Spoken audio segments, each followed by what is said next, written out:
Sir ये side से लो, यहाँ से वहाँ से लो। यहाँ से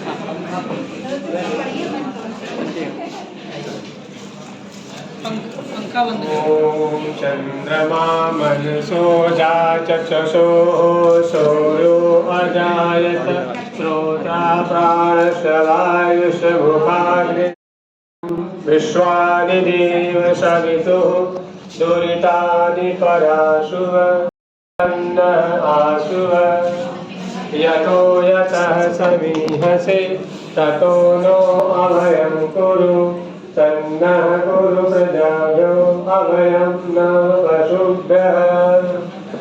ॐ पूर्णमदः पूर्णमिदं पूर्णात् पूर्णमुदच्यते पूर्णस्य पूर्णमादाय पूर्णमेवावशिष्यते। ॐ शान्तिः शान्तिः शान्तिः। छोड़ छोड़ दे इसको।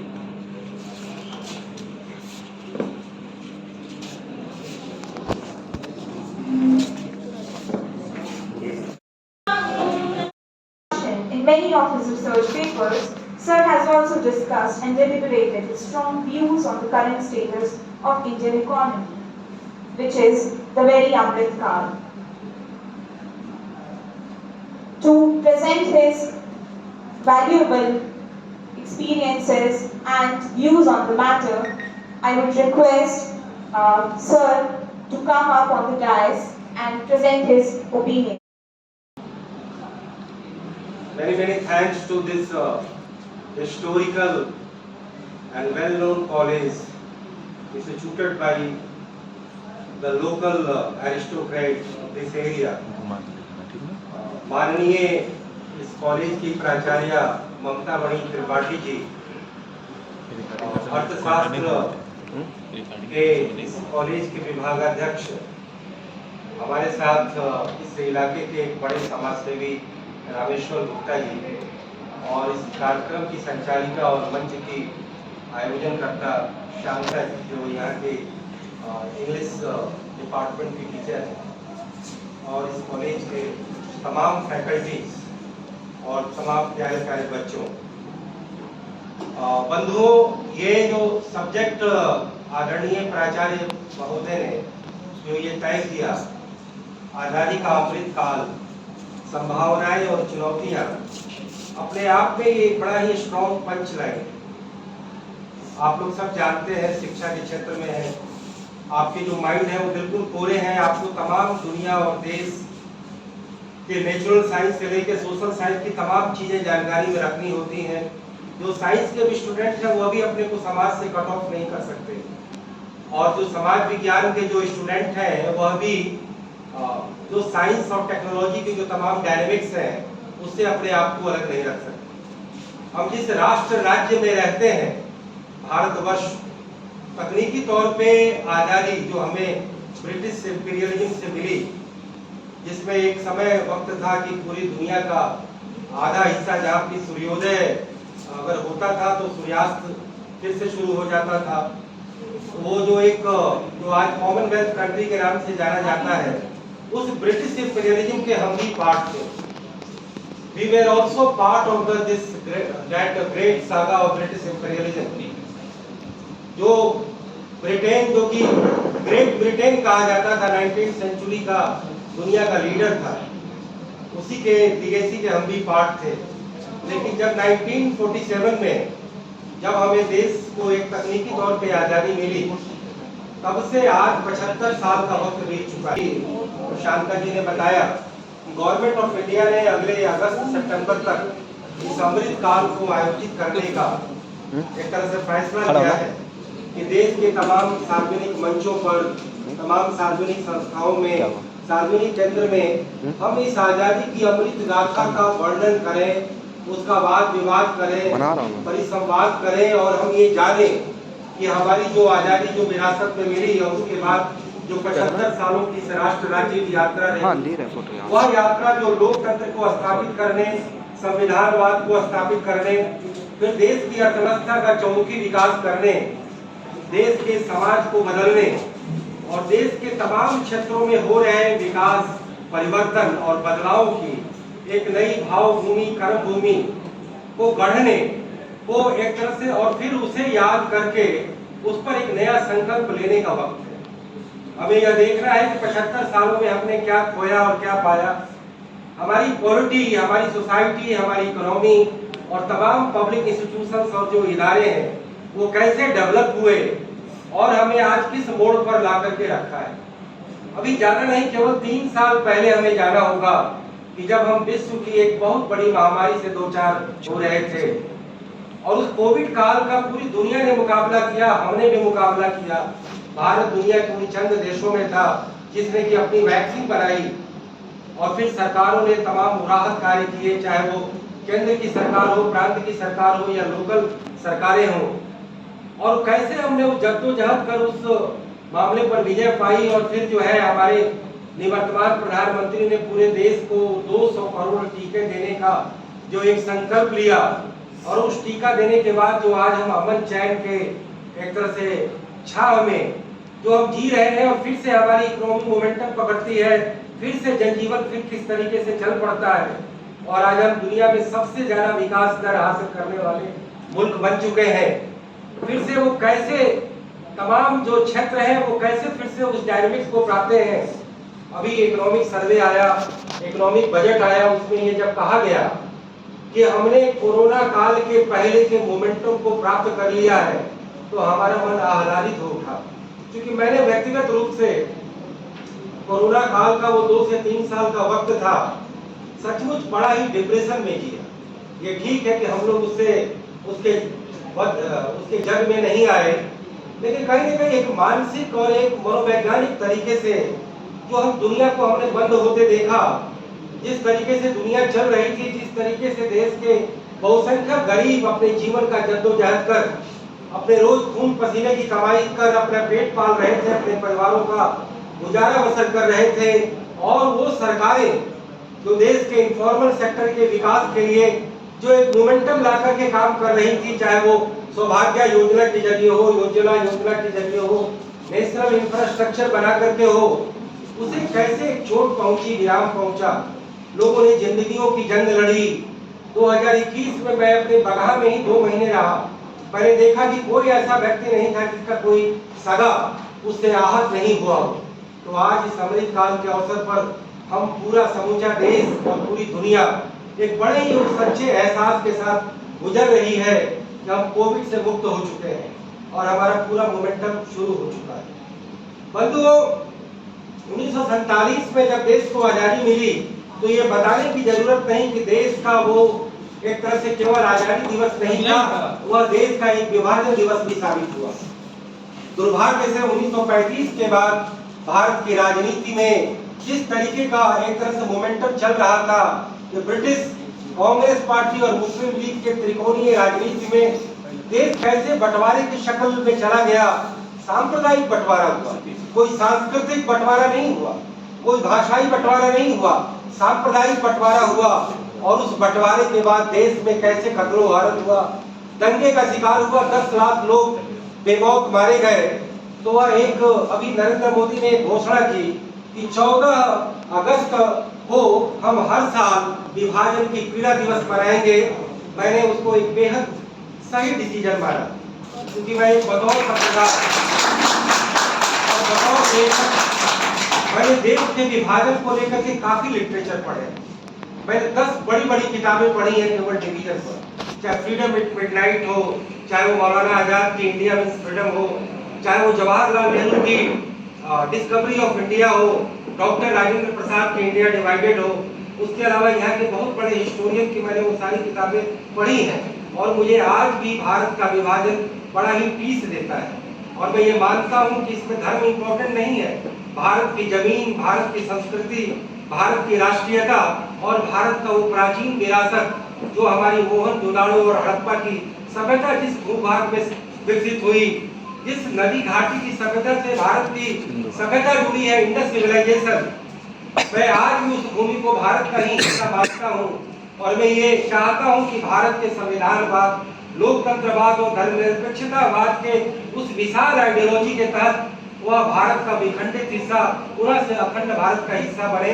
मैं इस आजादी के अमृत काल में मैं इस बात का भी आह्वान देना चाहता हूँ। मेरे लिए धर्म कोई इशू नहीं है, मेरे लिए जाति कोई इशू नहीं है, क्योंकि मैंने जो किताबें लिखी हैं वह देश को बदलने और देश के अगले 100 सालों का भारत कैसा होगा, जिसमें किसी वादों के विवाद में नहीं पड़ा हूँ। मैंने केवल और केवल आदर्श, सिद्धांत और वो जो व्यापक आइडियोलॉजी है, व्यापक देश की जो अच्छाई है, उन्हें लेकर के मैंने ये करने का काम किया है। तो मैं ये बता दूं कि अब आजादी का जो अमृत काल है उसका कैसे शुरुआत होती है, तो आपको ये मालूम होगा, या राजनीति शास्त्र के भी छात्र और शिक्षक होंगे, कि हमने संविधान सभा गठित की और संविधान के जरिए हमने दुनिया का सबसे बड़ा संविधान बनाया। और संविधान की प्रस्तावना में ये लिखा कि we the people of India. जैसे कि आज कई लोग ये राजनीति करते हैं कि यह राष्ट्रवादी नहीं है, ये राष्ट्र विरोधी है। कई लोग यह राजनीति करते हैं कि यह संविधान पर नहीं चलता, संविधान का उल्लंघन करता है।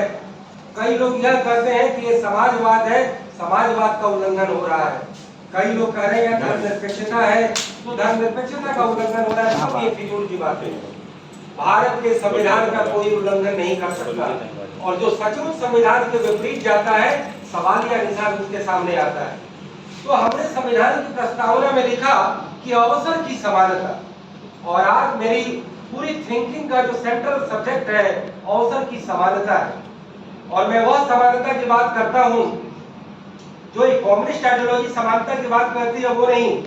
जो हम अलग अलग माँ बाप के संतान हैं, अलग अलग कुल और वंश में जन्म लिए हैं। कोई रिलायंस के यहाँ जन्म लेता है, तो कोई अदानी के यहाँ जन्म लेता है, कोई टाटा के यहाँ जन्म लेता है, तो कोई हीरा भाई बहन के तहत के यहाँ पैदा होता है। मैं अपने माँ बाप के यहाँ पैदा हुआ हूँ, सब लोग अपने अपने माँ बाप के यहाँ पैदा हुए। ये हम निर्धारित नहीं करते, ये नियति निर्धारित करते। लेकिन जब हम इस समाज में अवतरित होते हैं, जब हम देश में अवतरित होते हैं, तो देश की नीति और समाज का परिवेश जिस तरीके से स्थापित होता है, उसमें सभी लोगों के विकास की और प्रगति का परिवेश जो है उन्हें प्राप्त होता है। और वो परिवेश कैसे प्राप्त होता है? जैसे इस कॉलेज में आप सारे छात्र छात्राएं, तो आपको एक शिक्षा का परिवेश मिला है, आपके लिए एक स्वास्थ्य का परिवेश है। जब आप बड़े होकर के रोजगार पैदा करेंगे तो रोजगार का परिवेश होगा। फिर आपके पास जब आप बूढ़े होंगे, जब आप 60 साल की उम्र में सीनियर सिटीजन होंगे, तब आपको सामाजिक सुरक्षा का परिवेश होगा। तो शिक्षा, स्वास्थ्य, सामाजिक सुरक्षा, रोजगार और श्रम, ये 5 फैक्टर ऐसे हैं जो समता मूलक समाज बनाने में सबसे बड़ी मदद करते हैं। लेकिन दुर्भाग्य से आजादी के बाद की जो हमारी नीतियां, तो कहीं न कहीं कुछ हौच-पौच का भी शिकार हुई, कुछ हमारे पास अनुभव नहीं थे, कुछ लोगों की वैचारिक जिद भी थी। हमारे सामने एक आइडियोलॉजी थी वामपंथ की, जिसमें कि सरकारीकरण के तहत सारी इकोनॉमिक और सोशल एक्टिविटी का आयोजन किया जाता था। दूसरी एक्टिविटी थी, आइडियोलॉजी थी कैपिटलिज्म, पूंजीवाद के जरिए, जिसमें उद्यमशीलता के जरिए सब व्यक्ति को अपने पढ़ने, पढ़ने और पनपने का अवसर मिलता था। लेकिन सरकार नामक जब संस्था आती है, तो सरकार रेगुलेशन बनाने का काम करती है। तो उसके लिए पहले संविधान बना, संविधान से गाइडिंग एलिमेंट बना। मैंने पहले ही बता दिया कि हमने संविधान की प्रस्तावना में धर्मनिरपेक्षता, समाजवाद, अवसर की समानता और सबके साथ एक बराबर ट्रीटमेंट करने, और किसी के साथ भी रंग, लिंग, धर्म, जाति के आधार पर भेदभाव नहीं करने का हमने उस संविधान में संकल्प दर्शाया है। फिर हमने लोकतंत्र की स्थापना की। अंग्रेजों के टाइम में ही 1937 में पहली बार लोकतांत्रिक आधार पर प्रांतीय विधानसभा के चुनाव हुए, लेकिन उसमें राजनीतिक दल में मोनोपोली कांग्रेस पार्टी की थी, क्योंकि वो बहुत पुरानी पार्टी थी। देश के हर ब्लॉक, हर ग्राम में उनका संगठन बन चुका था। दूसरी जो धारा थी वो समाजवादी दलों की थी, तो उनका उस तरीके से विकास नहीं हुआ था। और तीसरी थी हिंदू महासभा, जो कहीं न कहीं एक हिंदू राष्ट्रवाद या हिंदू धर्म के आधार पर अपनी पॉलिटिकल आइडियोलॉजी भी ले रही थी, लेकिन उसको ज्यादा सांगठनिक शक्ति नहीं प्राप्त थी। तो कुल मिलाकर कांग्रेस की एक वट वृक्ष थी, जिसके तहत सारी आइडियोलॉजी एक साथ संगम के रूप में समाहित थी। कहीं न कहीं आजादी के बाद जब गांधी जी ने कहा कि अब कांग्रेस पार्टी के लिए अब सेवानिवृत्ति का काल है, वह एक सामाजिक संस्था बन जाए। और जब हमारा लोकतंत्र चलेगा, जब चुनाव होगा, जब बहुदलीय व्यवस्था होगी, तो नए सिरे से पार्टियां बने और आपस में प्रतियोगिता करें लोकतंत्र के तहत और सुशासन के तहत देश की राज व्यवस्था चले। मैं बड़ा संक्षिप्त में सारी बातें कहूंगा, क्योंकि कम समय में सारी बातें आपके सामने रखनी है, जैसा कि प्रिंसिपल मैडम ने कहा है, और फिर प्रिंसिपल मैडम इसका कंक्लूजन अपने अध्यक्षीय भाषण में देंगी। तो मैं बताता चलूं कि जब देश में सरकार का जब राज्यारोहण का बात आया तो कांग्रेस को एडवांटेज मिला। कांग्रेस ने सेवानिवृत्ति का फैसला नहीं लिया, वह देश की सबसे बड़ी पार्टी बनी और जवाहरलाल नेहरू जैसा एक टॉलेस्ट लीडर था जो बेहद लोकप्रिय थे, एक आदर्शवादी थे, एक मानवतावादी थे और कहीं न कहीं वो वेस्ट की आइडियोलॉजी से काफी प्रभावित थे। लेकिन जवाहरलाल नेहरू के भी आलोचकों की कमी नहीं थी। कहीं न कहीं जो ग्रामीण अर्थव्यवस्था और ग्राम स्वराज के तहत जो महात्मा गांधी की जो ग्रेटर आइडियोलॉजी थी, उससे जवाहरलाल नेहरू की आइडियोलॉजी क्लैश करती थी। पंचवर्षीय योजनाओं के जरिए उन्होंने देश का विकास शुरू किया, अर्थशास्त्र के विद्यार्थी हैं, लेकिन राजनीतिक तौर पे कांग्रेस पार्टी का एकाधिकार बना रहा, क्योंकि उन्हें चुनौती देने वाली कोई और पार्टी नहीं थी। कहीं न कहीं एक खाना पूर्ति के तहत हर बार चुनाव होते थे, लेकिन विपक्षी दल को परास्त होना पड़ता था। लेकिन विपक्ष के राजनीतिक दलों के विकास और उनके विस्तार का जो समयबद्ध कार्यक्रम था वो लंबा चला। पहली बार 1967 में प्रांतीय स्तर पर कांग्रेस को चुनौती मिली।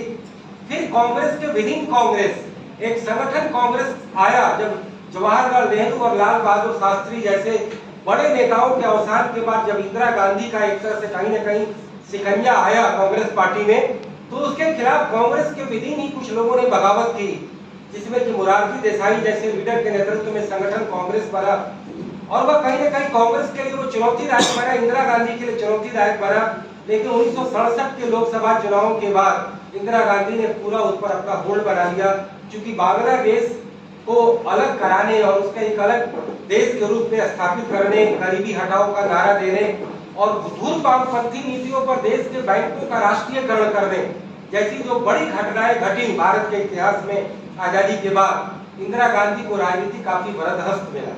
और इस बीच पंचवर्षीय योजनाओं के जरिए जो जवाहरलाल नेहरू ने शुरू किया, देश में बड़े बड़े उद्योग लगे, बड़ी नदी घाटी परियोजनाएं आई और फिर 1960 के काल में जो हमारा देश PL 480 के तहत विदेश के अनाज पर डिपेंड करता था और फिर उसके बाद से जो है हरित क्रांति का उद्घोष लाल बहादुर शास्त्री करते हैं, जय जवान और जय किसान का नारा देते हैं। 1962 में चीन से भारत की हार होती है, नेहरू उससे काफी आहत होते हैं, उनकी मृत्यु हो जाती है। लेकिन जब एक चमत्कृत नेतृत्व जब लाल बहादुर शास्त्री का आता है तो जय जवान जय किसान के जरिए वो एक तरफ हमारे सैनिकों में जोशो खरोश भरते हैं, दूसरी तरफ हमारे अन्य उत्पादकों और किसानों को भी देश का मसीहा बनाकर उन्हें और ज्यादा उत्पादन करने की सलाह देते हैं। हरित क्रांति के लिए हमारे यहाँ के मशहूर वैज्ञानिक MS स्वामीनाथन, नॉर्मन बोरलॉग जो एक बहुत बड़े एग्रीकल्चर साइंटिस्ट है मैक्सिको के, वहाँ की हाई यील्ड वैरायटी सीड्स आई और यहाँ के बहुत बड़े विजनरी कृषि मंत्री श्री सुब्रमण्यम, इन तीनों के त्रिकोण से हरित क्रांति का उद्घोष हुआ और 1970 तक भारत में काफी कृषि उत्पादन बढ़ा। फिर 71 के बाद 75 में आपको मालूम है कि इमरजेंसी आई, तो इमरजेंसी को कहीं न कहीं एक ऐसी घटना घटी कि देश के तत्कालीन हुक्मरान इंदिरा गांधी ने एक ऐसा सख्त फैसला लिया, क्योंकि उन्हें लगा कि हमें कहीं न कहीं मेरे अस्तित्व को चुनौती मिली है। तो एक केवल मैं हिस्टोरिकल क्रोनोलॉजी में आपको बता रहा हूँ, फिर मैं संभावनाएं और चुनौतियों पर ज्यादा फोकस करूंगा। 80s के बाद आपको पता होगा कि फिर से वो जनता पार्टी में जो विपक्षी एकता थोड़े दिन के लिए जयप्रकाश के चमत्कृत व्यक्तित्व के मातहत जो बनी थी, वह ज्यादा स्थायी नहीं हो पाई और व्यवस्था परिवर्तन के जो वैकल्पिक एजेंडाज थे वह एक जो पॉलिटिकल जो रूटीन गवर्नेंस है वो उसके शिकार हो गए और वह सरकार भी गिर गई। इंदिरा गांधी दोबारा आती हैं 1980 में, चूंकि विपक्ष एकजुट नहीं था, उन्हें फिर से एडवांटेज मिलता है। 1984 में दुर्भाग्य से उनकी हत्या हो जाती है।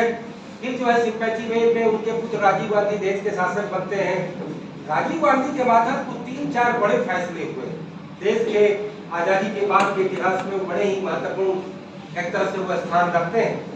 एक तो उन्होंने देश को दुनिया की एक बड़ी टेक्नोलॉजी, कंप्यूटर टेक्नोलॉजी से एक तरह से इंट्रोड्यूस करवाया।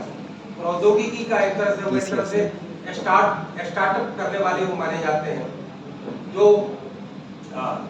एक बहुत बड़े, मैं नाम अचानक उनका भूल गया, सी डॉट के चेयरमैन बने थे सैम पित्रोदा, वो कहीं ना कहीं राजीव गांधी उनको विदेश से आमंत्रित करके लाए और टेक्नोलॉजी और कंप्यूटर टेक्नोलॉजी, कम्युनिकेशन टेक्नोलॉजी का काफी बड़ा भारत में नींव जो डाली गई कि आज हम इसका जिक्र इसलिए कर रहे हैं कि भारत कंप्यूटर सॉफ्टवेयर की दुनिया की महाशक्ति उसी वजह से बना और उसको फिर वाजपेयी ने काफी आगे बढ़ाया, उसको काफी प्रोत्साहन दिया। राजीव गांधी ने हमारे राजनीतिक क्षेत्र में एडल्ट फ्रेंचाइज को एक तरह से कहीं ना कहीं इम्प्लीमेंट किया, 21 से घटा करके 18 किया। पॉलिटिकल रिफॉर्म में जो एक पॉलिटिकल अपॉर्चुनिज्म, राजनीतिक अवसरवाद जो हमारे राजनीतिक दलों की नियति बन गई थी कि जब जिसका शासन आना हो उस पार्टी में लोग स्विच ओवर कर जाते थे, तो उन्होंने दल बदल कानून भी लाया, वह भी एक बड़ा माइलस्टोन था। 1990 तक हमने आकर के देखा कि फिर से विपक्ष का शासन आया, लेकिन वह फिर से एकजुट नहीं हुआ। 1991 में फिर कांग्रेस पार्टी नरसिंह राव के नेतृत्व में आती है और मनमोहन सिंह एक इकोनॉमिस्ट थे, उनको वित्त मंत्री बनाया जाता है और नई आर्थिक नीति, मेरे इकोनॉमिक्स के छात्र होने के नाते नई आर्थिक नीति पिछले 75 साल के इतिहास की एक जो है विभाजन रेखा, उसे मैं मानता हूँ। अगर भारत का इतिहास आजादी के बाद लिखा जाएगा तो मैं ये कहूंगा कि 1991 के पूर्व का काल और 1991 के बाद का काल, नई आर्थिक नीति के जरिए पूरा सी चेंज आया भारत की इकोनॉमी में, उसके रेगुलेशन में, उसके गवर्नेंस में और कुल मिलाकर के सरकार की बुनियादी नीतियों में कि उदारीकरण, बाजारीकरण, भूमंडलीकरण और वैश्वीकरण के चार खंभे पर ये स्थापित की गई नई आर्थिक नीति ने पुराने उस जिन्न को, उस आइडियोलॉजिकल जिन्न को तोड़ा कि गरीबी, भूखमरी और बेरोजगारी की एकमात्र दवा है राष्ट्रीयकरण, सरकारीकरण। हमने ये सबक लिया कि सरकारीकरण करने से सरकारी जो एजेंसी है वो सफेद हाथी की तरह काम करती है, वहाँ अकाउंटेबिलिटी नहीं होती, वहाँ का मैनेजमेंट अच्छा नहीं होता, वो ज्यादा जनता के प्रति जो है समर्पित नहीं होते। ये ठीक है कि पॉलिटिकल लीडरशिप जरूर जनता के सामने हर 5 साल पर आती है, लेकिन सरकार का जो कोर हिस्सा है वो नौकरशाही, ब्यूरोक्रेसी। मैं बताता चलूं कि आजादी के बाद देश का पॉलिटिकल निजाम तो बदला, लेकिन नौकरशाही का जो कोर हिस्सा था उसे यथावत बनाए रखा गया। क्योंकि जो लोग, ये डेमोक्रेट लोग जब यहाँ के गवर्नेंस में आए, जब यहाँ के पॉलिटिकल एडमिनिस्ट्रेटर बने, तो उन्हें लगा कि सरकार का अगर राजकाज चलाना है तो ज्यादा आदर्शवादी बनने से नहीं होगा। हम अंग्रेजों के टाइम में आईसीएस का विरोध करते थे, ब्रिटिश पुलिस का विरोध करते थे, लेकिन आजादी के बाद उसी पुलिस सिस्टम को उन्होंने बदस्तूर बनाए रखा, क्योंकि उन्हें लगा कि जब हुकूमत चलानी है और जनता को और अपने विरोधियों को नियंत्रित करना है तो वह पुलिस हमारे सरकार में टूल का काम करेगी।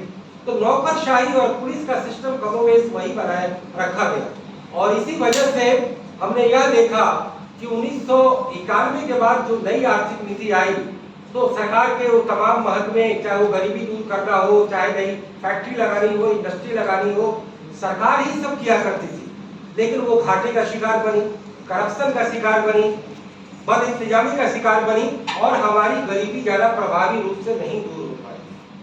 अर्थशास्त्र की भाषा में अर्थशास्त्र के विभागाध्यक्ष यहाँ बैठे हैं, उन्हें मालूम होगा कि एक टर्म आता है Hindu rate of growth. Professor Raj Krishna ने यह टर्म क्वाइन किया, जिसका मतलब है कि देश की विकास दर सब काट छाट के 3.5% बनती है और 3.5% में हमारा 80% गरीब, गरीबी रेखा से 50% नीचे गरीबी रेखा से रहने वाला, 80% गांव में रहने वाला, उनका विकास कैसे होगा, उनकी गरीबी दूर कैसे होगी। हमने बचपन में देखा है कि गरीब और गांव और किसान तो करीब करीब गवर्नेंस से उपेक्षित ही रहते थे। हकीकत बात यह है कि हम सरकारों को गाली देते थे, सबको चोर चोर जनता कहती थी, सरकार के खजाने में पर्याप्त पैसे ही नहीं होते थे और जो पैसे होते थे रक्षा, सेना और पुलिस में खर्च करने के बाद वह विकास में अगर जाते भी थे तो वो भ्रष्टाचार की भेंट चढ़ जाते थे।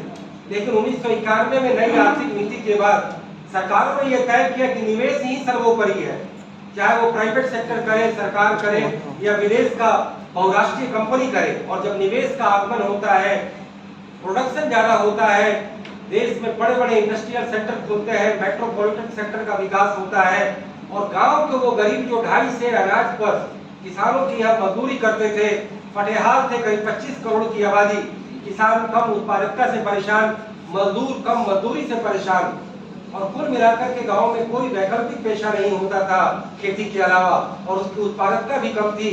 नई आर्थिक नीति के बाद उन तमाम इंडस्ट्रियल सेंटर से और ग्लोबलाइजेशन की वजह से तमाम गल्फ सेंटर से और तमाम बाहर से तमाम वो मजदूर बहुल राज्यों के मजदूरों की डिमांड बढ़ी और जब सारे ये मजदूर बिहार के, यूपी के, बंगाल के, उड़ीसा के, छत्तीसगढ़ के जो तमाम औद्योगिक केंद्रों में गए, जब केरल के तमाम नर्सें जो गल्फ कंट्रीज में गई और भारत का जो मिडिल क्लास जो डॉक्टर और इंजीनियर और आईटी का जो नया नया पढ़ाई आया था, जब उन्हें विदेशों में अपॉर्चुनिटी मिली तो हमारी इकोनॉमी को काफी फायदा हुआ।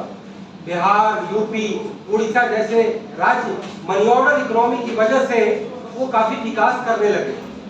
ऐसा नहीं था कि बिहार और पूर्वी यूपी में उद्योगों की बाढ़ आ गई, लेकिन यहाँ के लेबरर्स को जो बाहर रोजगार मिला, वह लेबरर अपने पास जो पैसे अपने गाँव में भेजते थे वह खेती की उत्पादकता से काफी ज्यादा बड़ा संबल देने का काम करते थे।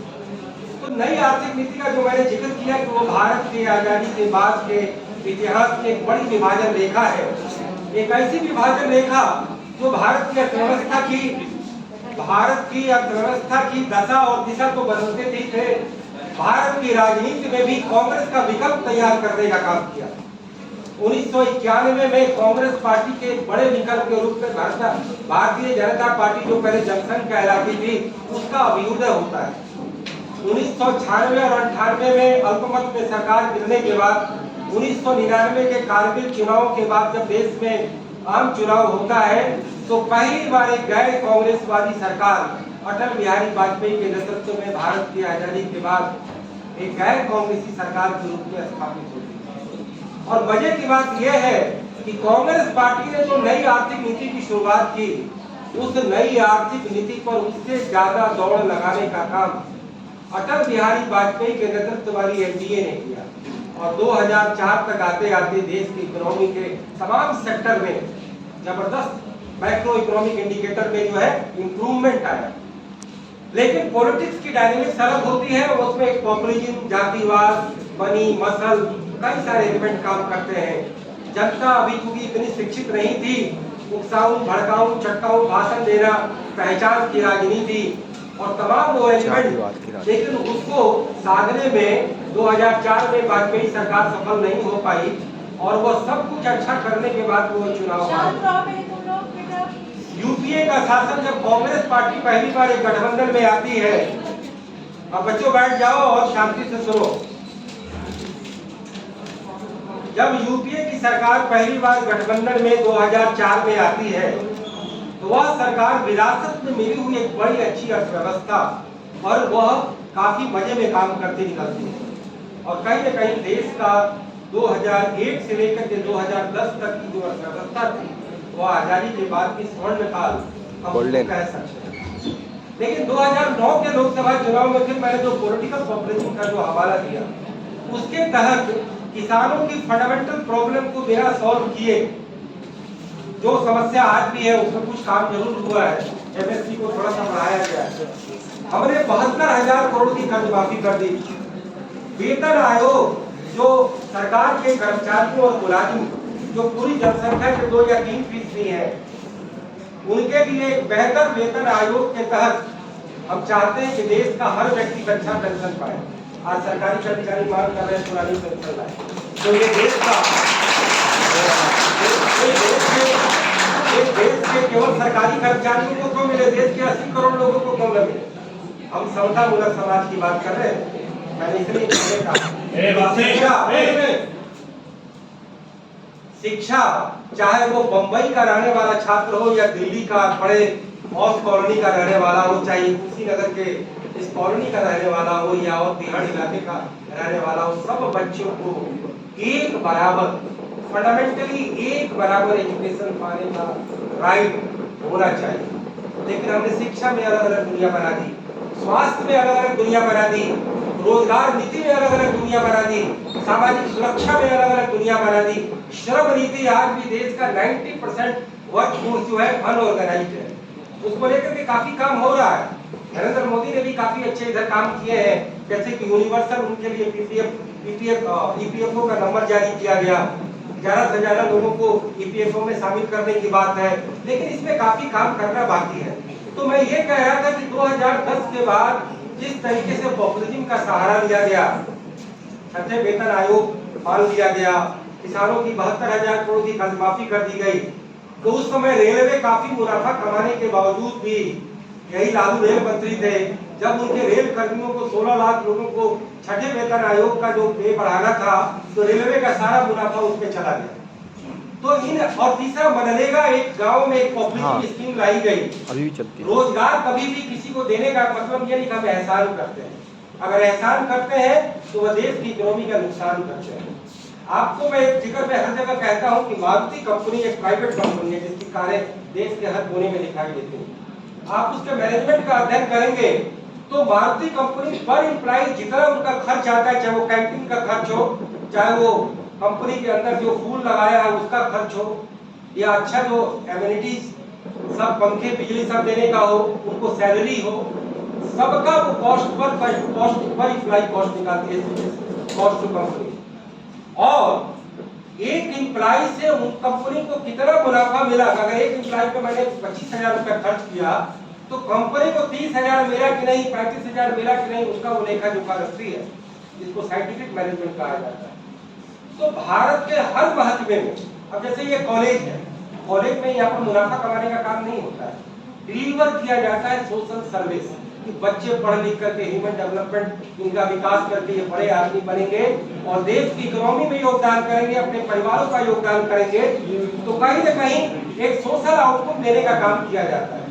तो इसी तरीके से सरकार के जितने महकमे हैं, चाहे वो सामाजिक एरिया में काम करे, चाहे वो कमर्शियल एरिया में काम करे, सबका एक रिटर्न होना चाहिए।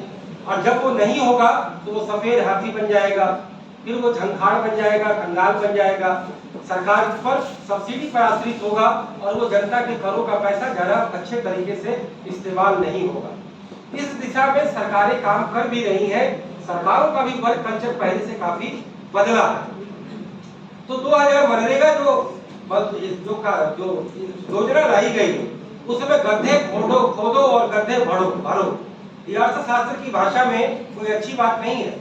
जब गांवों में जब तमाम विकास कार्य होंगे, जब पुल बनेगा, पुलिया बनेगा, अस्पताल बनेगा, स्कूल भवन बनेगा, पंचायत भवन बनेगा, पोखरे और तालाब खोदे जाएंगे, कुएं जब बनेंगे, खेल परिसर बनेगा, चारागाह बनेगा, तो रोज गांव में वैसे ही 500 रोजगार रोज पैदा होगा। आपको जो है ना मुफ्त का खैरात में ना रोजगार देने की जरूरत है, ना अनाज देने की जरूरत है, ये मेरी अपनी निजी राय है। अब जैसे कि सरकारें, कोई सरकार हो, मोदी सरकार हो या रमन सिंह की सरकार हो या कांग्रेस की सरकार हो या कोई भी सरकार हो, सबको मालूम है कि जब हम अनाज फ्री देंगे वोट की हमारी राजनीति हो जाएगी, ये पहले से चला है।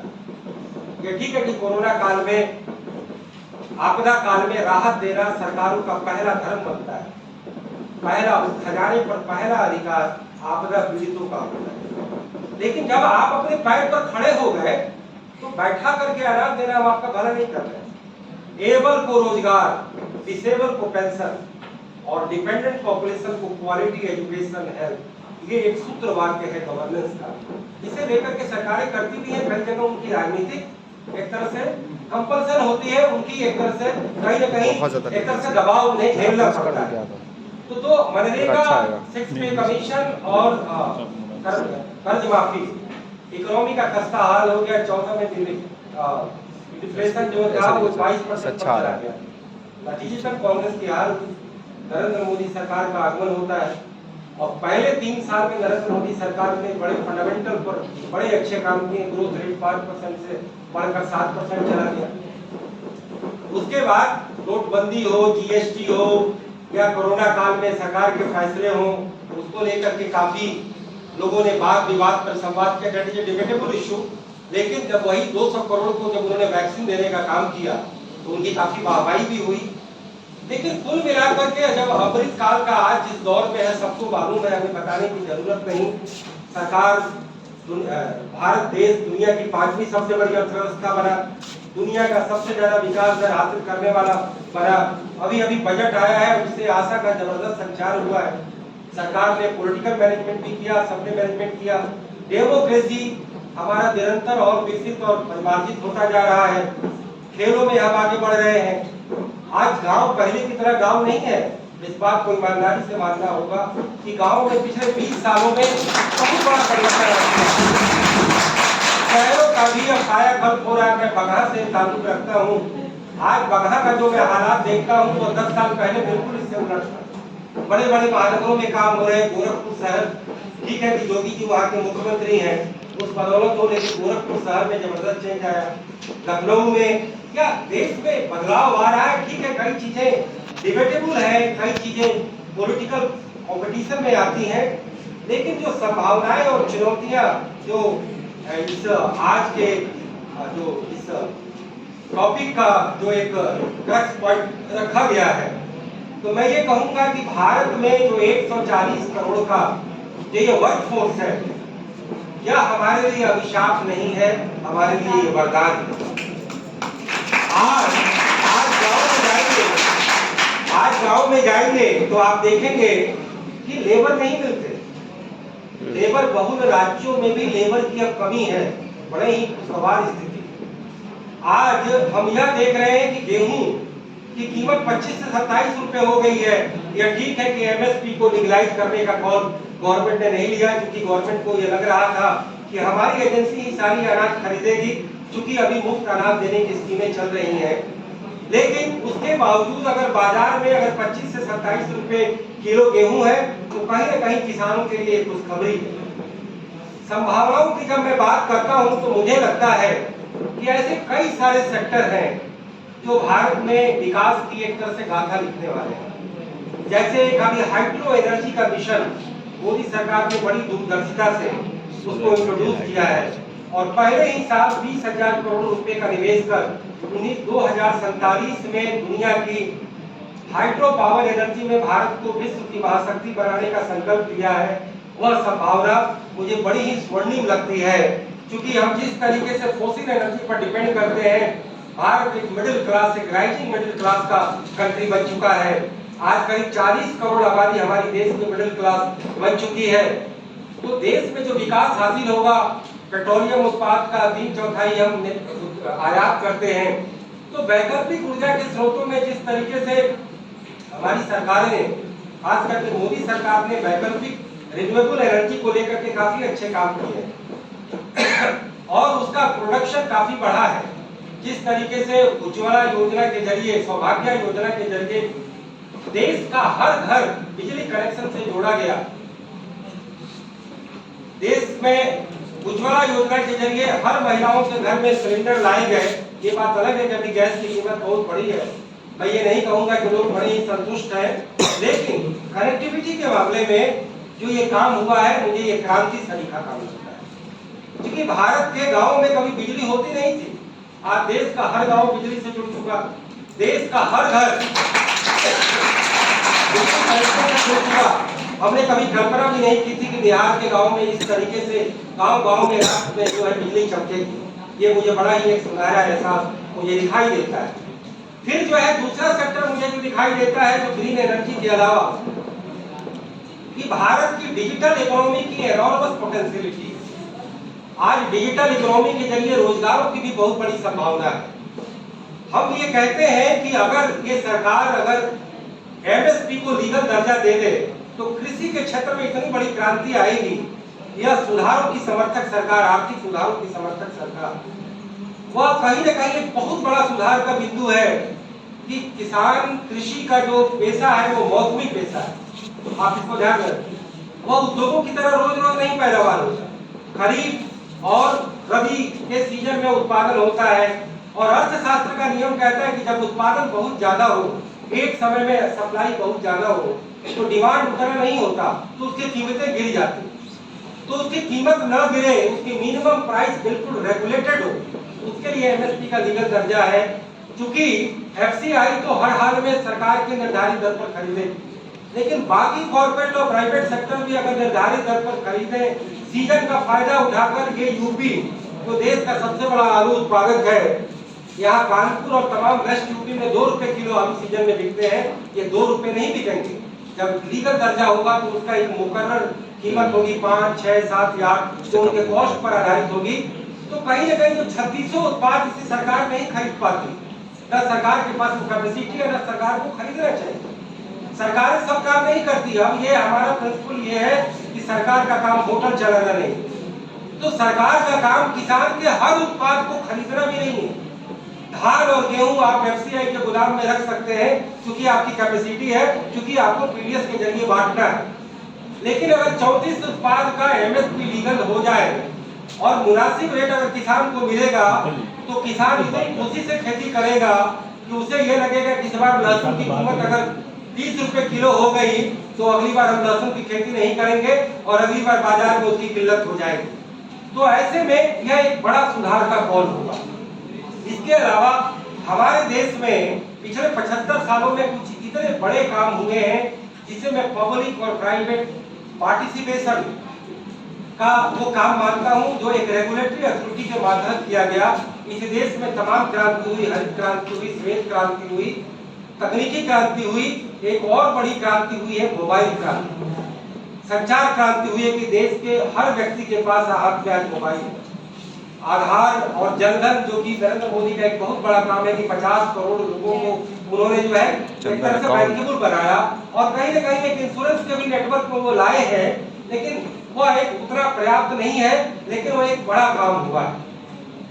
तो हमारा ये मानना है कि जो इस तरीके के काम हैं उस काम को अगर और कुछ नेक्स्ट स्टेप पर ले जाया जाए, कुछ इस तरीके के चीजें लाई जाए, तो अगर रेगुलेशन अगर मोबाइल में आता है कि प्राइवेट सेक्टर भी सरकार के बराबर ही रेट लेते हैं, जबकि प्राइवेट आप स्कूल में जाए तो उनकी फीस आपसे 10 गुनी ज्यादा होगी, तो रेगुलेटर नहीं है, शिक्षा में रेगुलेटर नहीं है। लेकिन अगर आप मोबाइल हैंडसेट लेते हैं, चाहे जियो का लें या बीएसएनएल का लें, आपको रेट एक देना होगा, क्योंकि प्राइवेट सेक्टर भी रेगुलेटर के मातहत वह बनवाने दाम नहीं ले सकता।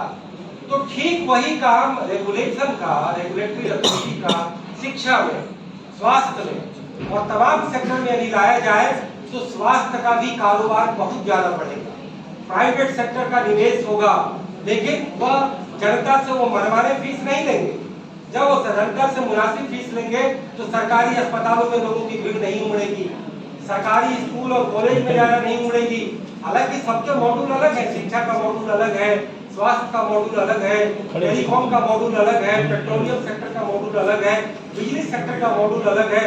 रेगुलेटरी अथॉरिटी तो बिजली क्षेत्र में भी है कि प्राइवेट सेक्टर भी बिजली पैदा करता है और सरकारी भी पैदा करता है। ये रेगुलेटर तय करते हैं कि उसका क्या कीमत दिया जाए।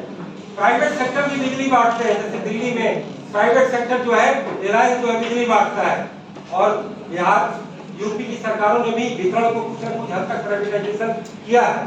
तो कुल मिलाकर के 75 साल में जो संभावनाएं और चुनौतियां हमें दिखाई देती हैं, कि कुछ चुनौतियों को तो हमने पार पाया है कि आज हम दुनिया में देश के तीसरे सबसे बड़े अन्न उत्पादक हैं। अमेरिका और चीन के बाद 35 करोड़ टन हम अनाज का उत्पादन करते हैं। दूध के सबसे बड़े उत्पादक है, अंडे के सबसे बड़े उत्पादक है, पोल्ट्री के सबसे बड़े उत्पादक है, चीनी के सबसे बड़े उत्पादक है। उसी तरीके से हम कंप्यूटर सॉफ्टवेयर पावर में दुनिया की महाशक्ति है। ये बड़ा अच्छा है कि आत्मनिर्भरता का कौल नरेंद्र मोदी ने जो लिया है, वो कहीं न कहीं जो चाइना पर हमारी निर्भरता है, जो हम इनपुट के लिए कई सारे उद्योगों का कच्चा माल बिना चीन से आयात किए इकोनॉमी चल ही नहीं सकती। अर्थशास्त्र की भाषा में विकास 2 तरह के होते हैं, इंपोर्ट लेड ग्रोथ और एक होता है एक्सपोर्ट लेड ग्रोथ। तो हम एक्सपोर्ट लेड ग्रोथ में अभी उस स्थिति में नहीं आए जिस तरीके से चीन है, लेकिन कई ऐसे क्षेत्र हैं जब हम विदेशों से आयात करते हैं तब हमारे देश की इकोनॉमी चलती है और फिर उसके जरिए हमारा उत्पादन, आय और रोजगार बढ़ता है। तो कुल मिलाकर के जो हमारी निर्भरता जो दूसरों पर है, उसको लेकर के हम आत्मनिर्भर बने। यह ठीक है कि मेक इन इंडिया का जो कॉल दिया था उस तरीके से मैन्युफैक्चरिंग रेवोल्यूशन देश में नहीं ला पाया, लेकिन हमारे क्षेत्र के सामने जितनी बाधाएं हैं, रुकावटें हैं, हमारे सेक्टर में जितने, अर्थशास्त्र की भाषा में बॉटल में कहा जाता है कि एक बोतल में अगर कोई फंस जाए और तो उसका पानी नीचे नहीं गिर पाता है। तो उसके नेक को जब हम उसके अंदर के कॉर्क को निकालते हैं, बोतल के नेक में जो फंसा है, तो वो फिर वो स्मूथ हो जाता है। उसी तरीके से इकोनॉमी में जितने बॉटल नेक हैं, जितने रेस्टोरेंट्स हैं, उसको अलग अलग करके सिलसिलेवार तरीके से हटाया जाए तो हम काफी सारी संभावनाओं को हासिल कर सकते हैं, चुनौतियों पर पार पा सकते हैं। हमने यह देखा कि किस तरीके से इंटरनेशनल डिप्लोमेसी में मौजूदा सरकार ने कितनी शानदार काम किए। आज पूरी दुनिया में भारत की प्रतिष्ठा पहले से काफी ज्यादा बढ़ी। ये बहुत बड़ी सच्चाई है। यह ठीक है कि कुछ विरोधी 24 घंटे केवल आलोचना करते हैं और कुछ समर्थक 24 घंटे केवल झाल बजाते हैं। हमारा बुद्धिजीवियों का काम है कि बिल्कुल सच को सच कहें, गलत को गलत कहें और ऐसी नीतियों का सजेशन सरकारों को, समाज को और सिस्टम को दें जिससे कि हमारा देश और ज्यादा बेहतर हो, सामाजिक फ्रंट पे, राजनीतिक फ्रंट पे और व्यवस्था के भी फ्रंट पे। और इस दिशा में काफी रोड मैप है, जिस रोड मैप को मैंने अपनी किताबों के जरिए लिखा है। प्रिंसिपल मैडम ने कहा था कि बच्चों को दिखाइएगा, तो मैं थोड़ा सा किताब का इंट्रोडक्शन दिखा के अपनी बातें जो है समाप्त करता हूँ। ये तो एक मैंने किताब लिखा था करप्शन पे, क्रूसेड अगेंस्ट करप्शन, और फिर इसका एक हिंदी मैंने लिखा है भ्रष्टाचार के विरुद्ध एक महायुद्ध। लेकिन ये जो किताब है कोई सनसनी नहीं है। कोई अखबारों में रिपोर्ट आती है, किसी नेता को टारगेट करके उसका घोटाला खुलासा कर दें, वो इसका घोटाला खुलासा कर दें। मैंने देश को एक बराबर जो उसकी कमियां थी, जहाँ जहाँ जिस चीज का उस पर क्या क्या योगदान करना चाहिए एकेडमिक तरीके से, उसको मैंने दिखाने का काम किया। और फिर जो ये मैंने किताब लिखा व्यवस्था परिवर्तन एक विमर्श, पहल एक नए भारत की रचना की। इसमें मैंने भारत की राष्ट्रीयता, भारत की जो सांस्कृतिक जो स्थिति है, भारत की जो राजनीतिक स्थिति है, आर्थिक स्थिति है, सामाजिक स्थिति है, देश में हमें क्या करने हैं, देश के 75 सालों में कौन से अच्छे अच्छे काम हुए, बड़ी बड़ी महाविभूतियां हुई, बड़े पाथ ब्रेकिंग कार्यक्रम चलाए गए। उसमें मौजूदा सरकार के भी कई कार्यक्रमों का जिक्र है। जनधन जैसे एक अपने आप में एक बहुत बड़ी फाइनेंशियल इंक्लूसिव क्रांति करने का काम हुआ। सौभाग्य जो उज्ज्वला का तो मैंने जिक्र कर ही दिया। तो कुल मिलाकर के जो अमृत काल के इस अवसर पे जो हमारा देश एक तरह से नई तकरारी ले रहा है, केवल हमें अपने में आत्मविश्वास हासिल करने का ही वक्त नहीं है, नए संकल्प हासिल करने का भी वक्त है। जैसा कि संकल्प से सिद्धि हमारे प्रधानमंत्री ने भी कहा है, हमें लगता है कि हम अपनी नैतिकता, हम अपनी पौराणिकता, हम अपनी पारंपरिकता को बनाए रखते हुए नए आदर्शों और सिद्धांतों के साथ एक ऐसे गौरवशाली और ऐतिहासिक भारत राष्ट्र राज्य का इस आधुनिक परिवेश को निर्माण कर सकते हैं जो दुनिया में सचमुच की एक महाशक्ति बने, एक वर्थफुल नेशन बने। हम उसमें यकीन नहीं करते कि हम खुशफहमी में जिए, हम गलतफहमी में जिए और केवल आत्ममुक्त रहें। ऐसे में राष्ट्र राज्यों का विकास नहीं होता। हमने वेस्ट कंट्री में जो मुझे घूमने का मौका मिला, वह अपनी जितनी तारीफ करनी चाहिए उससे वो थोड़ी कम करते हैं और दूसरे की तारीफ जितनी करनी चाहिए उससे वो थोड़ी ज्यादा करते हैं। हम लोग थोड़े भावुक लोग हैं। हम अपने भारत के गौरवशाली अतीत को लेकर के जरूर इतराते हैं और इतराना भी चाहिए, लेकिन वह केवल आत्मविश्वास हासिल करने के लिए। लेकिन हमारे देश के जो 75 करोड़ लोग जो वर्किंग पॉपुलेशन है, वो इतने हार्ड वर्क करें, इतने नैतिकता के साथ रहें और इतना एक सरकार की नीतियां भी इतनी समावेशी हो और समतामूलक हो कि सबके को लगे कि हमारे साथ कोई भेदभाव नहीं हो रहा। इस देश में रसूख और जुगाड़ का सिस्टम नहीं चल रहा। सबको अपनी मेहनत, योग्यता, दक्षता और निपुणता के आधार पर इस सरकार, सिस्टम और समाज से प्रतिदान मिलता है।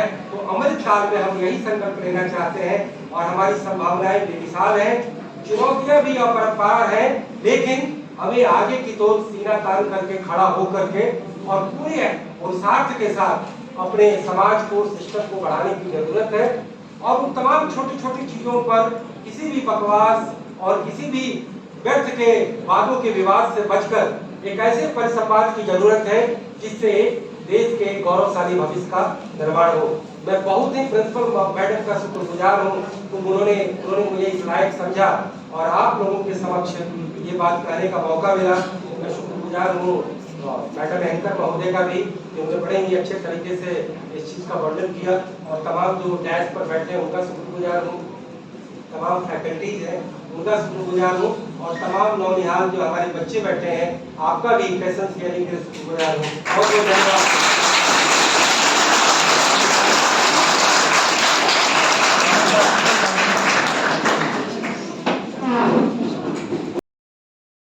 भविष्य के गर्त में है और दिखाई भी देगा आपको, तो उन पर चिंतन मनन करने की जरूरत है। हम अमृत काल में क्यों भारत राष्ट्र बने हैं और आज भी हम जीवन में हैं, इसके लिए 3 चीजें हमको, जहां तक बहुलवाद की संस्कृति कहते हैं कि राष्ट्र